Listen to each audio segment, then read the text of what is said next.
Good afternoon. My name is Sotiris Nikas. I'm Bloomberg's Athens bureau chief, and I think our speaker does not need any special introduction. Mr. Nouriel Roubini will share his view on the global economy and many other things. Let's start, Mr. Roubini. You recently published your new book, Mega Threats. Can you give us, for a starter, the big picture? Yeah. Good afternoon. It's a great pleasure being here in Greece and Delphi. I published recently a book titled Mega Threats, 10 Dangerous Trends that imperil our future and how to survive them. I'm an economist, and usually economists believe in the concept of comparative advantage, meaning read, speak, and write only about things you know about best and don't talk about other stuff. And of course, there's a variety of economic, monetary, and financial risks. Inflation, risk of recession, stagflation, debt crisis, deglobalization.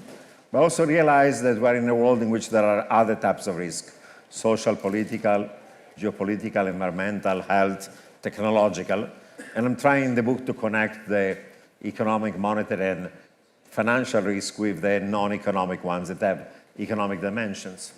Now, among the non-economic ones, I think the key one is today this geopolitical depression. We have a Cold War is getting colder between US and China. We have already a hot war between Russia and Ukraine, brutal Russian invasion of Ukraine. And this war could become unconventional, could involve NATO. It's a tail risk, but one that we cannot rule out. You know, I was recently, first time since COVID in China. This Cold War between US and China is becoming colder by the day. It could lead to fragmentation of the global economy, deglobalization, decoupling, balkanization of global supply chains. And there are extreme scenarios, but people are start to talk about it even more so, where it could actually end up into a hot war on the issue of Taiwan. We also have the very severe problem of global climate change. It's becoming massively problematic. Unfortunately, I feel we're doing too little about it. There's a lot of greenwashing and greenwishing, and the planet is becoming hotter, and the economic and financial damage coming from global climate change is severe. We've been through this global pandemic, COVID-19, but think of it this way. Between 1918, when we had the Spanish flu, in the 1980s, we had almost no global pandemics. And today, since the 1980s, we've had HIV, SARS, MERS, swine flu, bird flu, Zika, Ebola, COVID-19. This is not going to be the last one, and it's not going to be the most severe one, because there is a very strong correlation between global climate change and pandemics. When you destroy the animal ecosystems through climate change, those animals that have pathogens like pangolins, bats, and other get closer to livestock animal, to human being, and those are zoonotic diseases transmit from animal to human.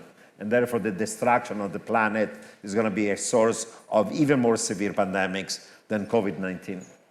The other big non-economic issue is now AI, machine learning, robotic, automation. In principle, that should increase the economic pie, increase potential growth and productivity, even if we're not yet seeing it in the aggregate productivity numbers. But there are some negative side consequences. One, we could have permanent technological unemployment. First, routine jobs that are blue collar, that can be mechanized. Second, even white collar cognitive jobs that can be sliced in a series of tasks that can be also automated. And now with generative AI, eventually even creative jobs could be automated. So we could have permanent technological unemployment. AI also leads to an increase in income and wealth inequality because it's capital intensive, skill bias, and labor saving. So if you own the machine or the capital is on the machine, you're going to do well. If you're in the top 10, 20% distribution of skills, education, human capital, like I'm sure everybody in this room, initially AI is going to make you more productive, you get benefit. But if you are a low value added or a medium value added, blue collar, white collar, increasingly your jobs, your income is going to be displaced by AI. Final point about that is in some sense disturbing. Often government have used technological innovation to build bigger weapons to fight bigger wars. And the side effects of AI might be also a technological race between US and China, not only on who dominates the industries of the future, but also who's going to be the massive, major geopolitical power and security power, given that military and weapon systems are becoming more based on artificial intelligence and so on. Finally, the political manifestation of this income and wealth inequality, economic malaise, middle class being squeezed, people being left behind, young people feeling they're going to be worse off than their parents, is a backlash against liberal democracy, against democratic capitalism, and today radical extremist populist parties of extreme right and extreme left are becoming more popular, both in advanced economies and emerging markets. Final point, I call these threats mega threats, but for example, the Financial Times in December named one of the buzzwords of the year the term polycrisis, when economic and non-economic threats feed on each other. I was on stage with the head of the IMF, Kristalina Georgieva, presenting my book last December, and she spoke about the confluence of calamities like we have not seen since World War II. Christine Lagarde has spoken about the perma-crisis, and I was at the WEF in Davos in January. Their global risk report was all about polycrisis, risk, and mega threats. So it doesn't matter whether you call it mega threats or polycrisis or a confluence of calamities or the most turbulent decade ahead of us, like the WEF put it. We live in a world that is dangerous, where there are economic, monetary, and financial, and non-economic ones are feeding on each other. So we have to take action to prevent from things becoming worse. Okay, let's start with the economic, monetary, and financial, if I may. How the risks have changed in the past 2-3 years? Well, if you think about it, both the economic, monetary, and financial risks today are very different from what they were before COVID or at the beginning of the COVID shock. 3 years ago, we were worried about low inflation and deflation. Today, we're worried about inflation being too high. 2 years ago, the thesis was that we may have secular stagnation, too many savings, not enough demand, stagnant economic growth leading to low inflation or deflation. Today, instead, we have to worry about negative aggregate supply shock that lead to a secular stagflation rather than stagnation, meaning high inflation and low economic growth or a recession. 3 years ago, people were complaining that interest rates were too low and people were earning too little on their savings. Now, interest rates have been rising sharply on the short end, on the long end of the yield curve, but there is so much private and public debt, household, businesses, corporates, banks, financial institutions, some governments, some countries, that there is now risk of default, of a debt crisis, because now debt servicing ratios are rising. 3 years ago or so, we were worried about the excesses of hyper-globalization. Today, we have to worry about deglobalization, protectionism, decoupling, fragmentation of the global economy, and restriction to trade in goods, in services, in the movement of capital, labor, data, technology, information. 3 years ago, there was an everything bubble, US and global equity, real estate, credit, even bond prices were going up and yields were falling. Now we've gone to a bust, from an asset bubble and a credit bubble, and boom, to a bust and a crash. And we're worried about further deflation of asset prices. So the world we're facing today, in terms of even the economic, monetary, and financial risk, is very different than even 3 years ago. So the policy challenges are very different. Fighting inflation, avoiding recession, avoiding stagflation, avoiding debt crisis, avoiding deglobalization protectionism. So it's a very different world. Okay, about stagflation and debt instability. Can you elaborate a little bit more, and how can we avoid this situation? Well, I make the point that the era of the great moderation, those 30 years where we had low inflation, good economic growth, and rising prices of US global equities and risky assets, that period might be over, and we're entering a period that they call of great stagflationary debt crisis. We're going to have higher inflation, lower growth, potentially stagflationary recession, and still a debt crisis. Now, the reasons why inflation surged in advanced economies the last couple of years are a combination of bad policy and bad luck. Bad policy being excessively loose monetary, fiscal, and credit easing. given the size of the COVID shock. But then there was bad luck, a series of negative aggregate supply shocks, like the initial impact of COVID on production of goods and services, on supply of labor, and global supply chain. That was the first one. Secondly, the brutal Russian invasion of Ukraine led to a spike in energy prices, food, fertilizers, and industrial metals. And three, until recently, the zero COVID policy of China was leading also to bottlenecks in production and in global supply chains. However, the point I make is that even if some of these short-term negative aggregate supply shock were to be phased out, and that's a big if, over the medium-long term, there are at least 10 negative aggregate supply shocks that reduce potential growth, increase the cost of production, and if then you have loose monetary and fiscal policy, they lead to permanent higher inflation, lower economic growth, and stagflation, and eventually debt crises are not avoidable. Now, I don't have time to go into detail about all these negative aggregate supply shock, but in brief, deglobalization and protectionism reduces growth, increases the cost of production. We've gone from offshoring to reshoring to friendshoring. That's also costly. We have aging of population, not only in advanced economies, but also in key emerging markets like China, Russia, South Korea, Taiwan, for example. Young people tend to produce and save. Older people tend to not produce, and they spend, and they de-save. That's inflationary. 4, in the past, migration from south to north, from poor to rich, was keeping a lead on wage growth. Today, there are restrictive policies towards migration, not just in Europe, in the United States, in the UK, around advanced economies. That's going to put upward pressure on wages. 5, as I pointed out, this geopolitical depression is going to lead to fragmentation of the global economy, deglobalization, balkanization of global supply chains, reducing growth, increasing cost of production. 6, global climate change is also stagflationary in 2 ways. Desertification, lack of water, collapse of agriculture, spike in food prices. Even before the invasion of Ukraine, food prices were rising. 2, on the energy side, we're rightly bashing producers of fossil fuels, telling them underinvest into new capacity. We need to, because we want the energy transition, but the increase in renewable energy has not been compensating for the lack of supply of fossil fuels. Therefore, even before the Russian invasion of Ukraine, Brent prices were $100 per barrel. As I pointed out, pandemics are stagflationary. We saw it in the case of COVID.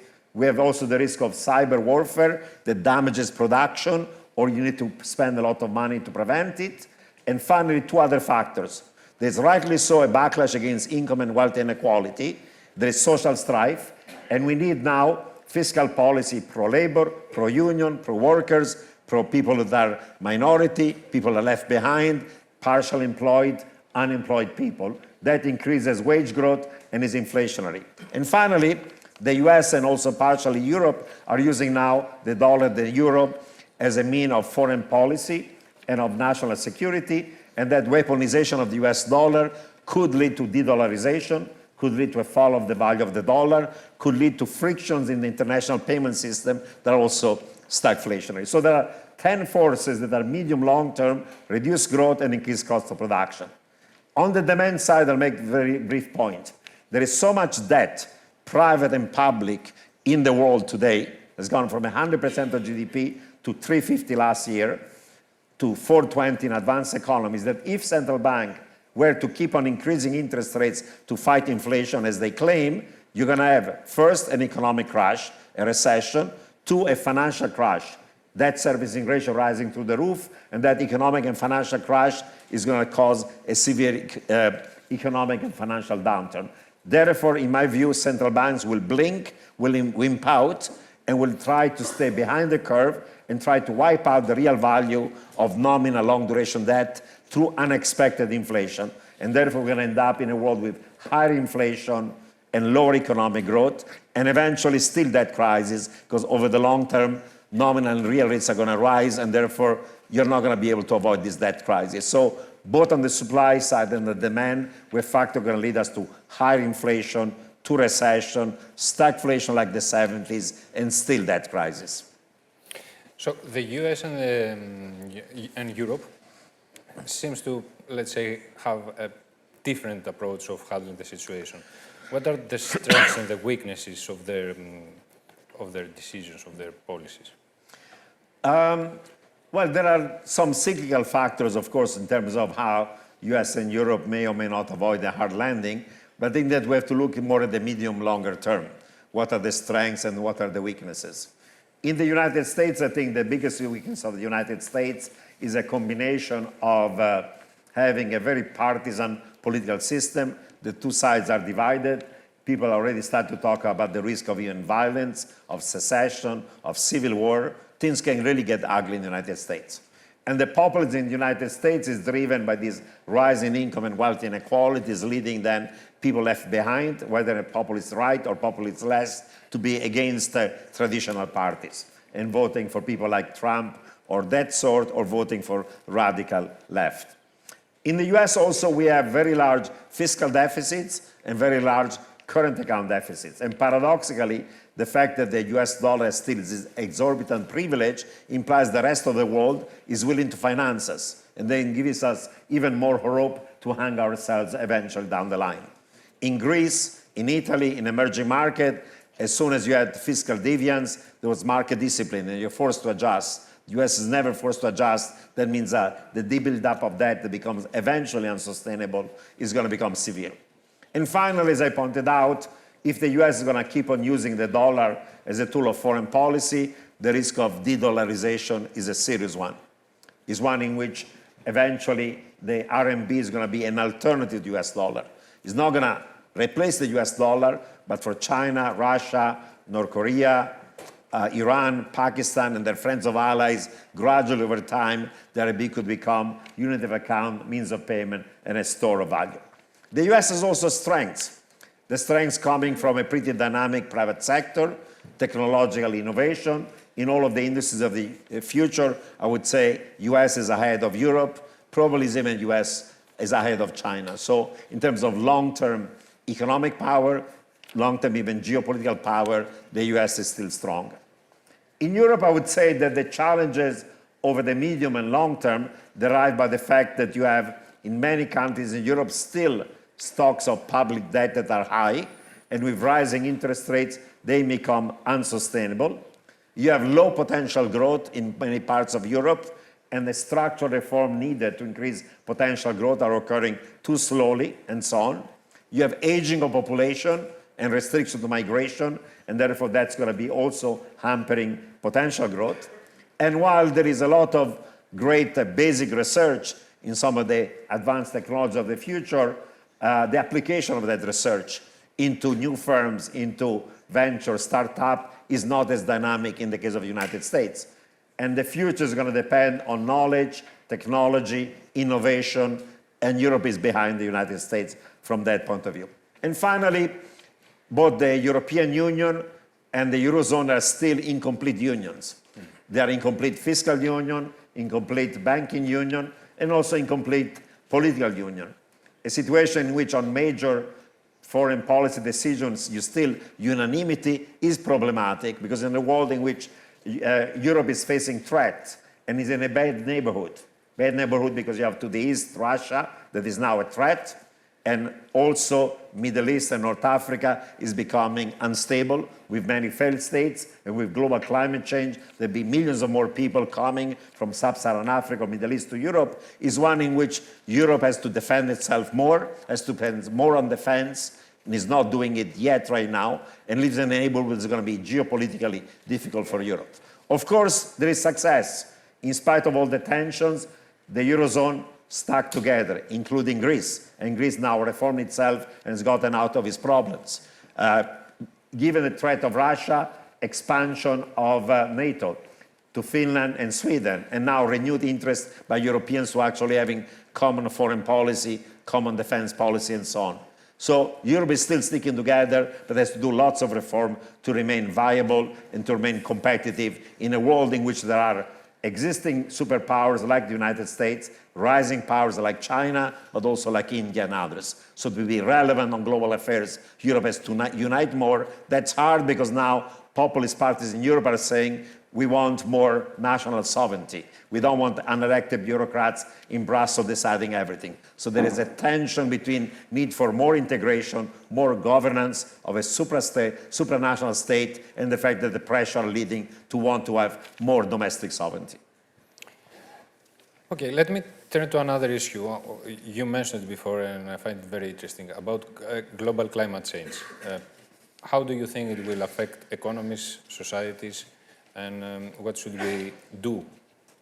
You know, the cost of global climate change are huge. You know, last summer you had massive droughts in India, in Pakistan, throughout the Middle East, even in Western Europe, in Sub-Saharan Africa, even the US, from Colorado to California.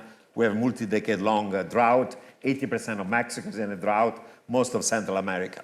And the economic costs are becoming severe.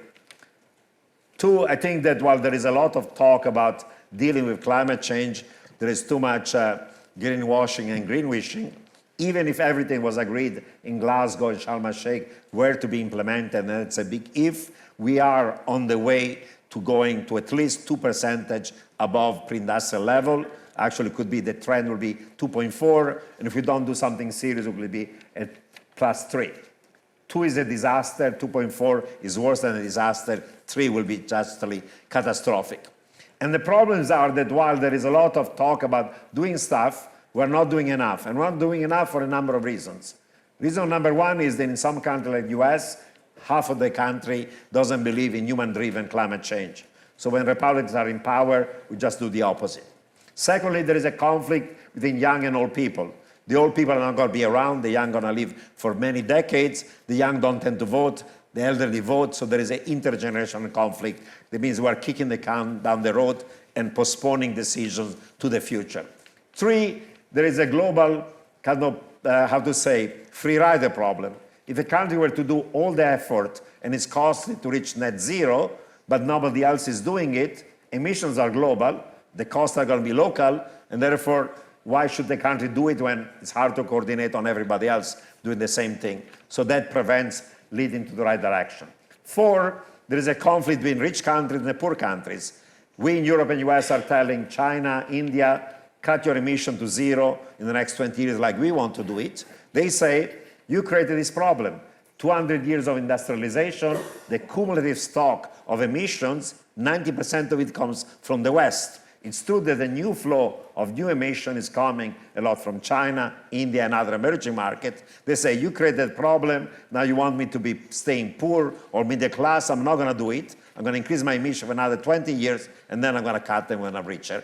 Unless you bribe me and you give me $1 trillion of transfer a year. That's not going to happen. The US Congress passed $4 billion when the emerging world needs trillions a year in order to do the transition. Finally, in a world where there is geopolitical tension, US and China don't agree on global security. They don't agree on free trade. They don't agree on economic security. They don't agree on financial stability. They didn't agree on how to deal with pandemics. Of course, they don't agree on climate change. So there's a lot of talk and wishful thinking about what we should be doing, but I talked to you about at least 5 constraints. There are many other ones that imply that we're too slow in dealing with climate change. It's a slow motion train wreck. Since we are in Greece and we all remember that you were closely following the debt crisis here, I want your predictions for Greek economy and for Greece's next, say, 5 or 10 years. Well, there has been a significant turnaround in the economic condition of Greece in the last few years. You know it better than I do. There was a severe crisis. There was a coercive restructuring of the public debt held by locals and also by foreigners. There was a high unemployment rate. There was economic distress. And slowly but steadily, thanks also to the Troika program, thanks to fiscal reforms, thanks to structural reforms, now things are going much better. You know, last year economic growth in Greece was much higher than the rest of the Eurozone. This year is going to be also much higher than the rest of the Eurozone. So Greece has done a lot in fixing its own macroeconomic policies, cleaning up the banks, disposing of NPLs, restructuring them, securitizing them, and so on and so on. And therefore, you're now an economy that is much more vibrant, much more competitive, lots of economic activity, tourism, and overall policy and political stability. There are plenty of other reforms that need to be done still. The job is not done. 1, judicial reform. 2, reform of the administration of public policy is still too bureaucratic, and so on. 3, the future, of course, is a knowledge economy, an innovative economy. And a country like Greece should be attracting more foreign direct investment. Some of it is occurring, having more startups, more ventures, more innovative types of new firms. In other parts of Europe, a country like Portugal has attracted tech entrepreneurs. There is no reason why they shouldn't also come to a place like Greece. But of course, you have to create a policy environment that is attractive to tech and to knowledge and so on. The final aspect on Greece, that of course, is a democracy, is going to be facing election. I'm not an expert. I'm told that none of the parties is going to reach an absolute majority in the first round. You might go to a second round. Some people say there might be even a third election. That type of policy uncertainty is going to be complicated. Hopefully, there will be a stable government committed to continuing reform that eventually is going to be coming to power. And finally, of course, Greece also lives in a neighborhood that is still complicated. You have next door to you a country like Turkey that is now going through an economic mess. And whoever is going to be elected after the election in Turkey, you could have a financial crisis and severe economic and financial instability. There are still millions of refugees in Turkey, and Turkey would use it as a put of pressure on issue of Europe. And there is even a risk that maybe at some point Erdogan might try to use between the first and the second round of his election, the risk that he's not going to win and trigger some kind of a crisis in the Aegean or in Cyprus and so on to try to drum up his own support. So there is even risk of something of a military confrontation with Greece. Hopefully it's not going to happen, but that's a risk that you have to face as well. I see we have some 2 minutes left. One final question, and given all these issues that you described, do you think that populism is what's next?